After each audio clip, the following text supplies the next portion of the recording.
Sesungguhnya setiap sesuatu itu mempunyai hati, dan hati atau jantung Al-Quran adalah surat Yasin. Barang siapa yang membaca surat Yasin, maka niscaya Allah akan tuliskan untuknya ya dengan bacaannya tersebut seperti membaca Al-Quran penuh sebanyak 10 kali. Jadi seperti orang yang menghatamkan Al-Quran, ya, seperti orang yang menghatamkan Al-Quran. Maka sebanyak berapa? Sebanyak 10 kali. Tetapi hadis ini, para ikhwan yang dirahmati oleh Allah Subhanahu wa taala, adalah hadis yang maudhu'. Disebutkan oleh Imam Al-Albani rahimahullahu taala di dalam Kok pintermu keblinger toh?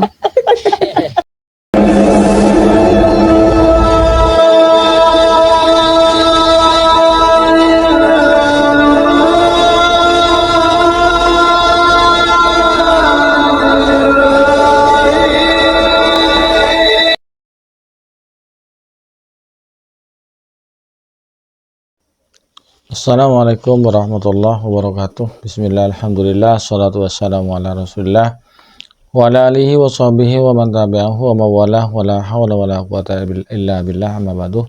Sahabat Cahayati yang dirahmati oleh Allah, alhamdulillah di kesempatan kali ini kita berjumpa kembali di channel YouTube kebanggaan kami, Cahayati 80. Mudah-mudahan kita senantiasa mendapatkan taufik dan hidayah dari Allah, mendapatkan limpahan rahmat dan nikmatnya, dimudahkan segala urusannya, dilancarkan rezekinya, amin ya rabbal alamin.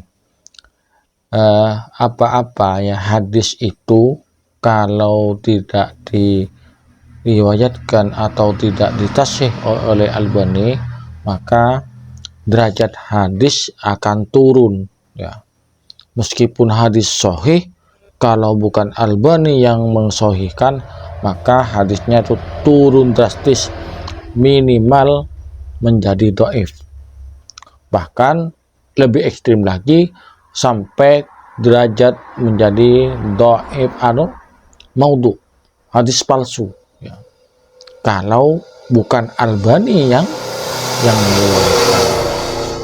Ini bukan hanya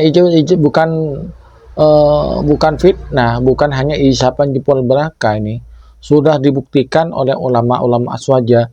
Apa yang disampaikan Albani kemudian dicek di kitab-kitab yang aslinya ya. Hadis-hadis yang ditakhrij oleh Albani yang derajatnya sahih hasan itu kemudian setelah diambil Albani didhaifkan.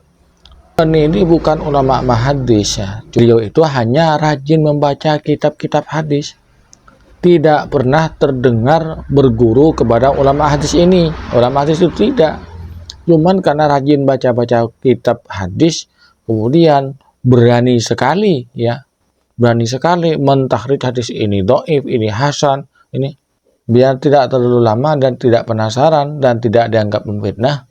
Kita simak dulu penjelasan tentang hadis yang dianggap palsu oleh Ustadz Wahabi. Mari kita simak videonya. Kemudian ada riwayat yang lain, inna likulli syai'in qalban wa qalbul Qur'an Yasin wa man qara'a Yasin kataballahu lahu biqira'atiha qira'atal Qur'ani 10 marrat. Artinya sesungguhnya setiap sesuatu itu mempunyai hati, dan hati atau jantung Al-Quran adalah surat Yasin. Barang siapa yang membaca surat Yasin, maka niscaya Allah akan tuliskan untuknya ya dengan bacaannya tersebut seperti membaca Al-Quran penuh sebanyak 10 kali.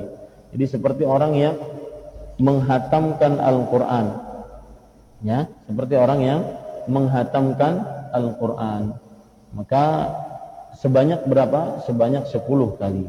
Tetapi hadis ini, para ikhwan yang dirahmati oleh Allah Subhanahu wa taala, adalah hadis yang maudhu'. Disebutkan oleh Imam Al-Albani rahimahullahu taala di dalam kitab Dha'ifut Targhib wa Tarhib nomor 885. Maudhu' artinya adalah hadis yang palsu. Hadis tadi adalah hadis palsu. Apakah betul ya? Bagaimana menurut pandangan ulama yang lain, ulama hadis?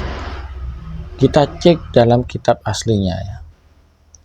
Di dalam kitab Masha'idzun Nadhar lil Isyrafi ala Maqasidis Suwar, di sini dijelaskan terkait dengan qalbul Quran Yasin. Hatinya Quran Quran adalah Yasin.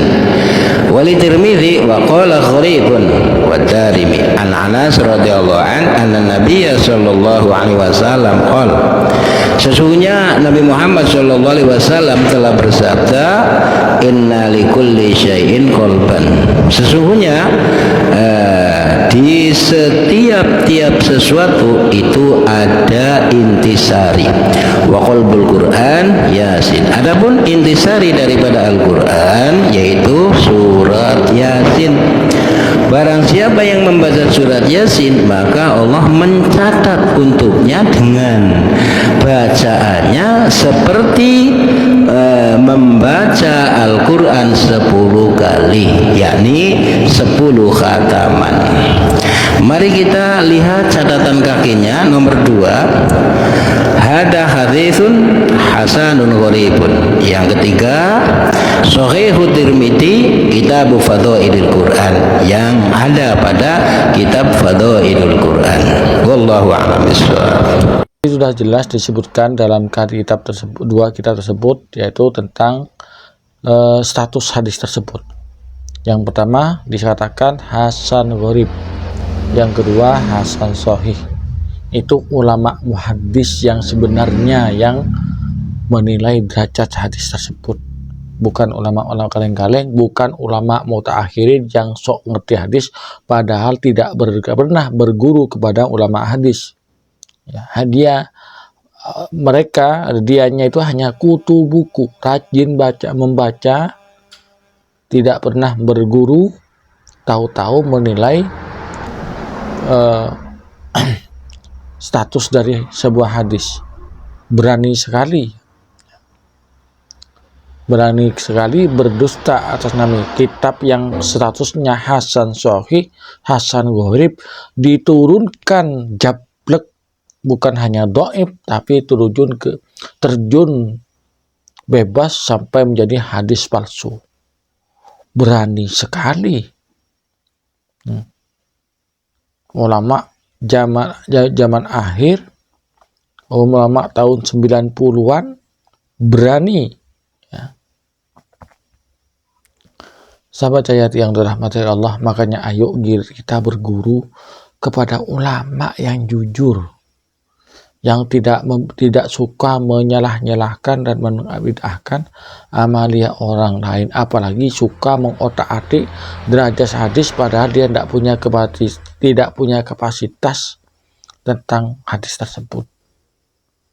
Ingat ancaman Rasulullah, man kadzdzaba alayya muta'ammidan falyatabawwa maq'adahu minan nar. Barang siapa yang berdusta atas nama aku, maka ambillah tempatnya di neraka. Itu ancaman Rasulullah SAW. Mudah-mudahan kita oleh Allah diselamatkan dari akidah-akidah yang menyimpang, yang melenceng, yang menyesatkan kita bersama. Amin ya rabbal alamin. Dari kami kurang lebih mohon maaf. Assalamualaikum warahmatullahi wabarakatuh.